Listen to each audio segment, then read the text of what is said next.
What happens when the man who built a restaurant empire from scratch has to scrape dried sauce off someone else's mess? Trent Wallace stood in front of the mirror in his rented motel room, adjusting the fake mustache. He looked like a guy who just lost his job in construction and was trying to make ends meet washing dishes. That was the point. Trent had founded the restaurant chain 15 years ago in a tiny strip mall with 2 cooks and a leaky fryer. Now, 20 locations stretched across the Midwest. It had grown fast, maybe too fast. Lately, customer complaints had started trickling in. Nothing dramatic, just off.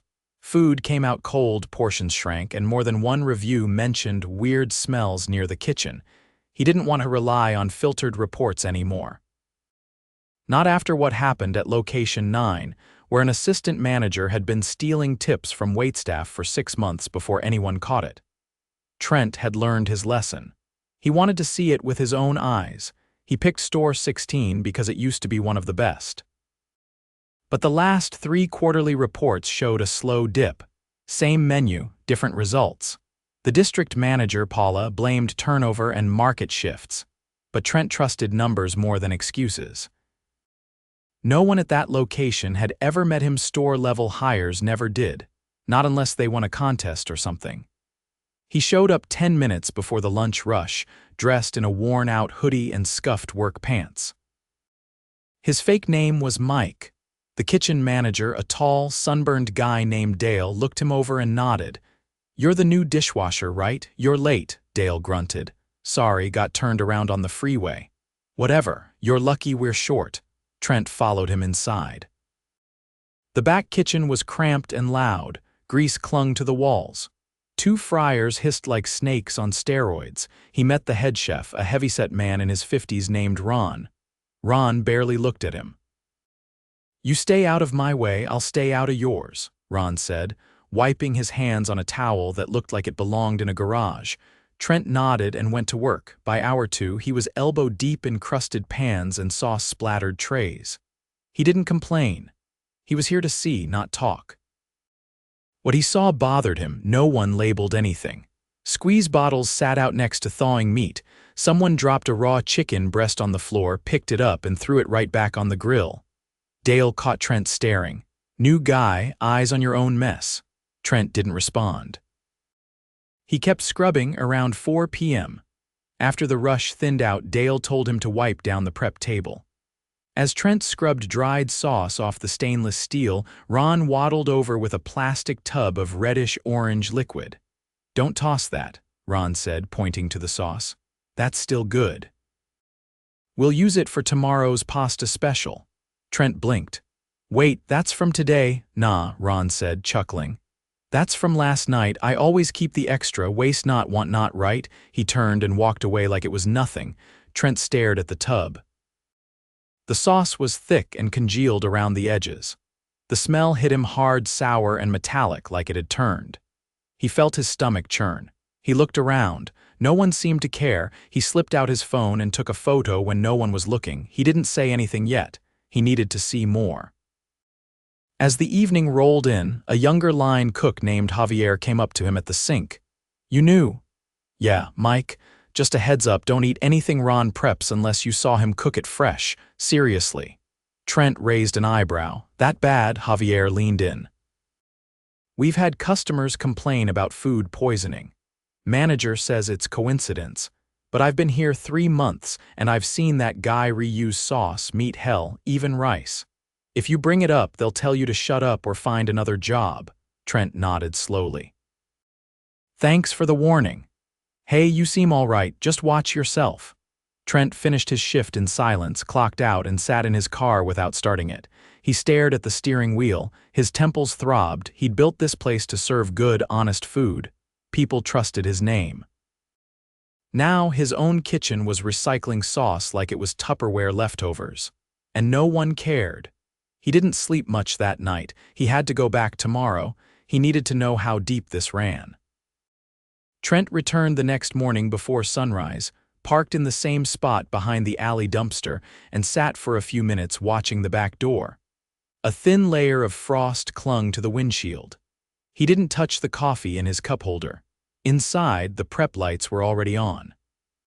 He stepped in, clocked into the system under the alias Mike T, and tied on his apron.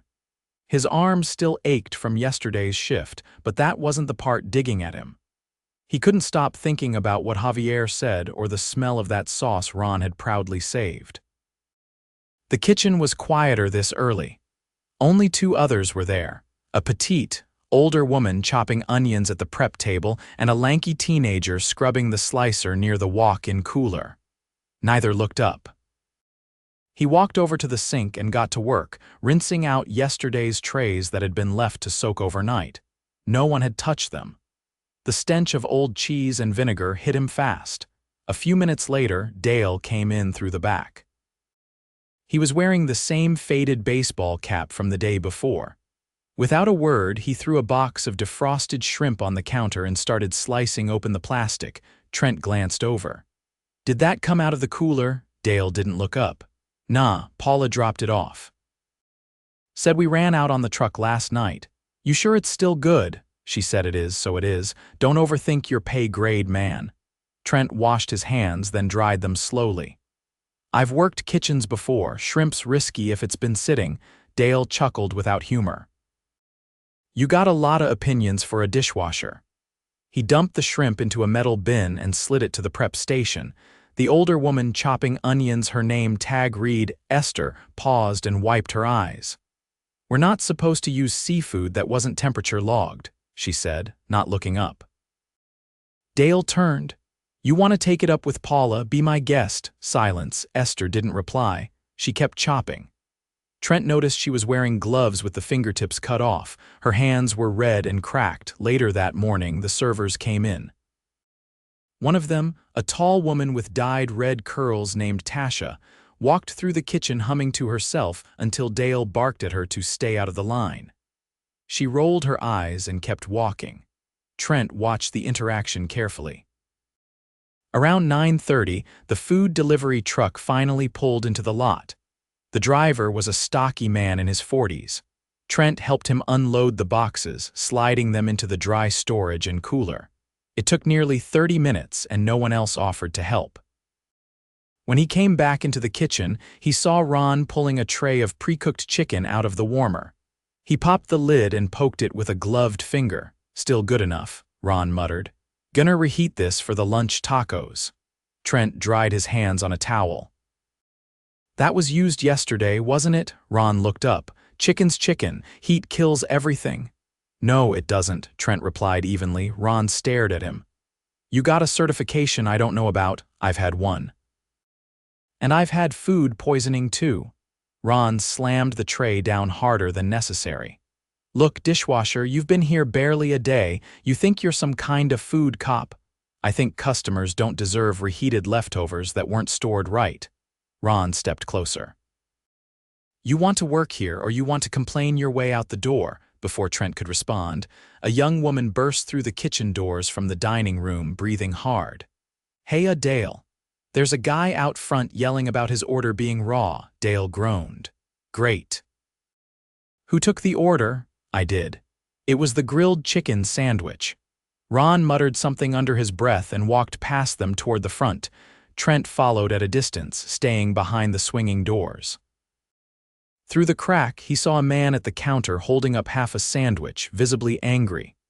"This is pink, you see that? My daughter ate the other half already." The manager on duty, a quiet guy named Ken, apologized and offered to comp the meal. Ron stood off to the side with his arms crossed. Trent stepped back into the kitchen and grabbed a pair of gloves. He opened the prep fridge, pulled one of the grilled chicken breasts and cut into it. The center was pale and cold. He took a photo, wrapped it back up, and placed it aside. When Ron returned, he didn't say anything. He just went back to cutting the reheated meat. Trent walked over. "You can't keep doing this. Someone's gonna get seriously sick." Ron didn't stop slicing. "I've been cooking longer than you've been alive. You don't like how I run it, you can mop your way out." Trent stared at him. "I'm not going to let this slide."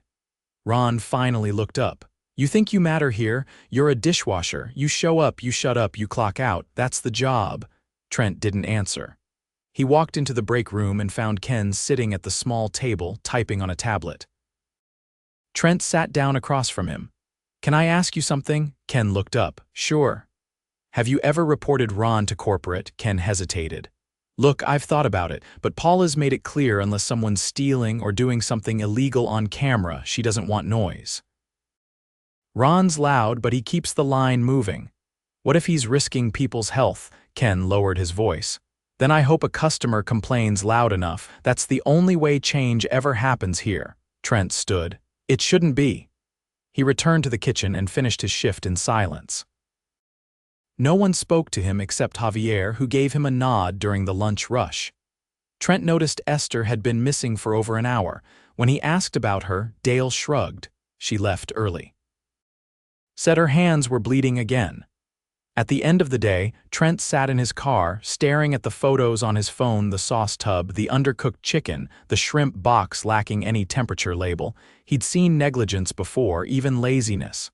But this was different. This was reckless. Ron wasn't just careless, he was dangerous. And Dale? He enabled it by ignoring everything that didn't directly affect him. There was no excuse left.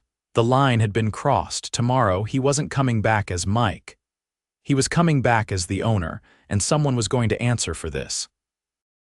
Trent arrived just before noon, this time in a charcoal blazer, pressed shirt, and black slacks. No disguise. No apron. The wind cut sharp across the parking lot as he stepped out of his car, the same one he had parked behind the alley 2 mornings in a row. Now it sat out front, clean and unmistakable. As he approached the entrance, 2 employees on a smoke break did a double take. One of them, a cashier named Layan, stubbed out his cigarette and muttered something under his breath. Inside, the restaurant was already filling with the early lunch crowd. A few families, a couple of suits from the nearby insurance office, and a pair of construction workers in orange vests. Trent moved past them and through the dining room without slowing. His pace was firm, eyes fixed to the back. He pushed through the kitchen doors. The shift staff stopped moving. Ron was at the grill, flipping tortillas.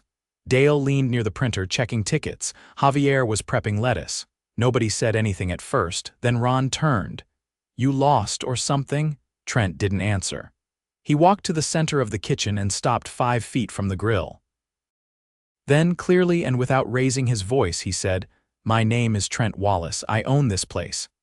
Time froze. Dale's mouth opened slightly.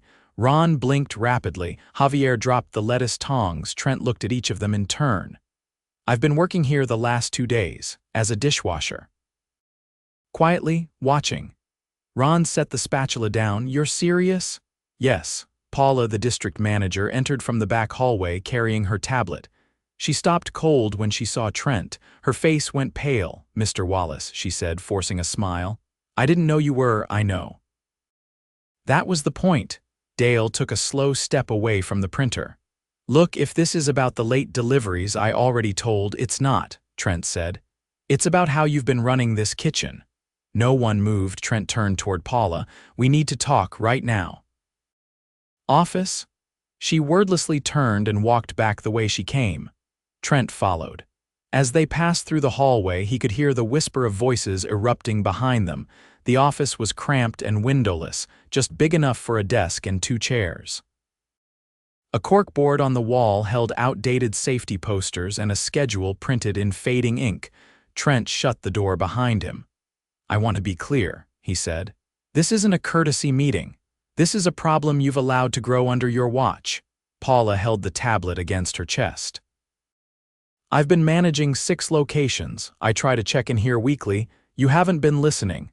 Not to staff, not to customers, and definitely not to what's happening in that kitchen." She sat down slowly.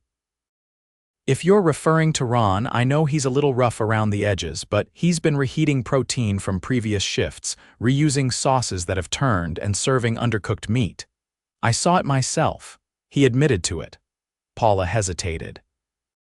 "Did anyone get sick?" "A customer yesterday said his daughter ate half a raw sandwich. That's enough." She glanced at the floor, then back at him. "I told them to cut costs where they could. We've been behind on margins all quarter. Cutting costs doesn't mean cutting corners." You weren't hired to look the other way." She didn't answer. Trent exhaled once through his nose. "You're done here, Paula," her eyes narrowed. "You're firing me. You let a kitchen manager gamble with people's health. You ignored your staff. You've had your chance." She stood up without another word and brushed past him on her way out. Back in the kitchen, the tension had reached a boil. Dale was still near the printer, visibly agitated. Ron leaned against the prep table with his arms crossed. Javier looked like he wanted to disappear. Trent stepped back in and stood in front of the line. "Ron," he said, "you're finished here. I need your keys." Ron straightened. "You're firing me based on a couple days of dishes. I'm firing you because you knowingly risked customer safety. Because you reused food that should have been trashed. Because you refused to listen when someone raised concerns. And because I've got photos of every one of those violations." Ron's face reddened. "This place won't run without me." Trent held out his hand. "Keys?" Ron dropped them on the counter and walked out without another word. Trent turned to Dale. "You let it happen. You saw it and said nothing. You let your prep cook get pushed out of her shift because her skin cracked from overwork and you shrugged. You've been here longer. You knew better." Dale's jaw moved, but no sound came. "You're also done." Dale left slower, dragging his feet as he passed Javier. The doors swung shut behind him. The room was silent. Trent turned to the remaining staff. "If anyone else thinks this is unfair, now's the time to say so." No one did. He nodded once. Then he stepped forward and looked at Javier. "You spoke up. You didn't have to, but you did." Javier swallowed hard. "I didn't want to get anyone in trouble. I didn't want people getting sick." "You did the right thing. I'm moving you into a lead line cook position starting now. We'll train you properly. You'll never have to cover for someone else's shortcuts again." Javier blinked like he wasn't sure he heard right. "Seriously, seriously. You earned it." He turned to Ken, the quiet manager who had mostly stayed off the radar. "Ken, I saw how you handled that customer yesterday. You kept it calm. You did your best with no support. You've been trying to hold this place together under bad management.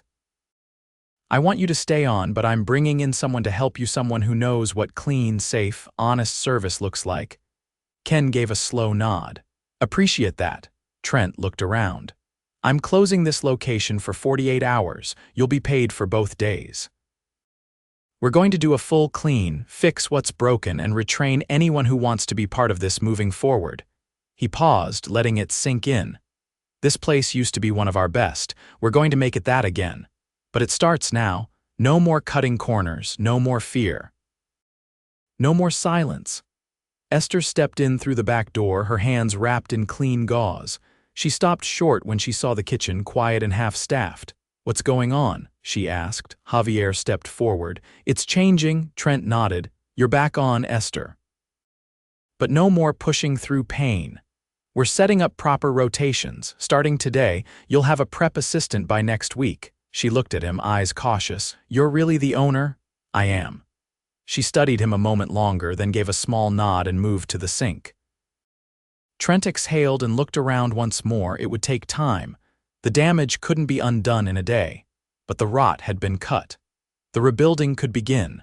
Trent arrived just after sunrise 2 days later, wearing rolled sleeves and a navy apron tied at the waist. The restaurant was silent except for the low hum of refrigeration units and the shuffle of a mop being pushed across the front tile. Ken was already there, head down, scrubbing the baseboards with a stiff, bristled brush.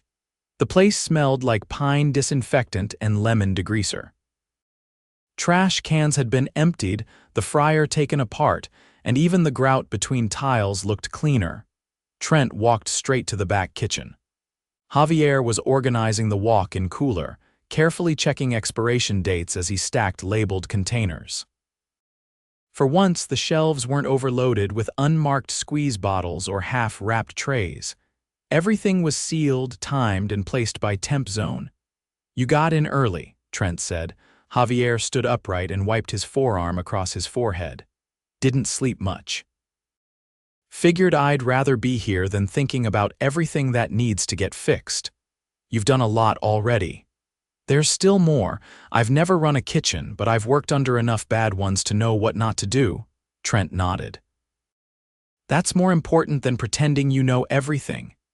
He stepped further inside and checked the new prep schedule pinned to the wall. Shifts were staggered to avoid burnout. No one was on longer than 7 hours without a confirmed break. The prep list had initials next to each task, and Javier's weren't on more than 2. Trent looked over at him. You didn't overload yourself. Javier picked up a clipboard. I read something once. Said if you're managing a shift and you're constantly the busiest person in the room, you're not managing, you're patching holes. So I'm trying not to be a patch. Trent smiled faintly. That's a good mindset. In the dining room, Esther arrived wearing fresh gloves and a wrist brace. She moved slower than the others but steadier, carrying a small cooler of cut produce she'd prepped at home the night before. Ken met her at the door and offered to take it, but she waved him off. I'll set it up. I know where it goes. As she passed Trent, she gave him a glance. I don't move fast, but I don't miss a step, just so we're clear. We are, he replied. You're here because you don't cut corners. She nodded once and headed to the prep line. By mid-morning, the new hire arrived, a young man named Marcus, with a clean food safety record and 3 years of experience as a sous chef at a local bistro. Trent had personally vetted him. He stepped into the kitchen, shook hands with Javier, and immediately asked where the cleaning logs were. Cooler's done, dry storage is next, Javier said, handing him a checklist. Got it, Marcus replied. Want me on quarterly deep clean rotation or just the weekly? Let's start weekly, we'll build from there. Trent watched the exchange without interrupting. It didn't need him. At 11:30, the front doors reopened to the public. The first customer through was an older man in a blue windbreaker who used to eat there every Tuesday. Ken greeted him by name. Back open already? The man asked. Ken smiled. Fully cleaned top to bottom, new kitchen lead, new policies. Everything made fresh. Good, the man said. Last time I was here, I left with a stomach like a cement mixer. Ken didn't flinch. Won't happen again. Orders came in slowly at first, a family of 4, a couple on a lunch date, a city inspector in plain clothes. Trent caught his badge just before he ordered a grilled salmon salad. Javier handled the line with Marcus assisting. Temperatures were taken, timers set, and plating checked before anything left the pass. Trent stayed out of the way, wiping down counters and refilling sanitizer buckets. Not because he needed to, but because if the new culture was going to stick, it had to start from the top. No more disappearing behind titles. At one point, Esther called over to Marcus. You got your gloves on. Marcus held up both hands. Always. She raised her brow. Good. I've seen men your age get lazy the second no one's looking, he grinned.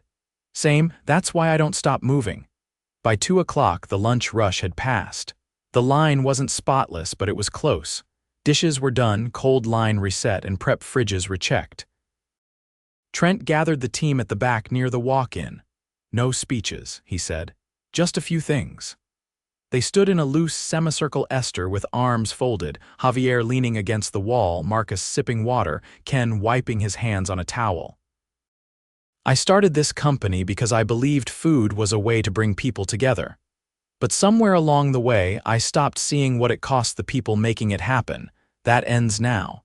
He looked at each of them. We're not going to be perfect, but we're going to be transparent. If something's off, I want to hear it. From anybody. You see a safety issue, speak up. You see someone cutting corners, say something. And if you're overworked, tell your manager. No one's job should cost them their health. Esther raised her hand slightly. We going to get someone else on prep? Or is it just me and Marcus for now?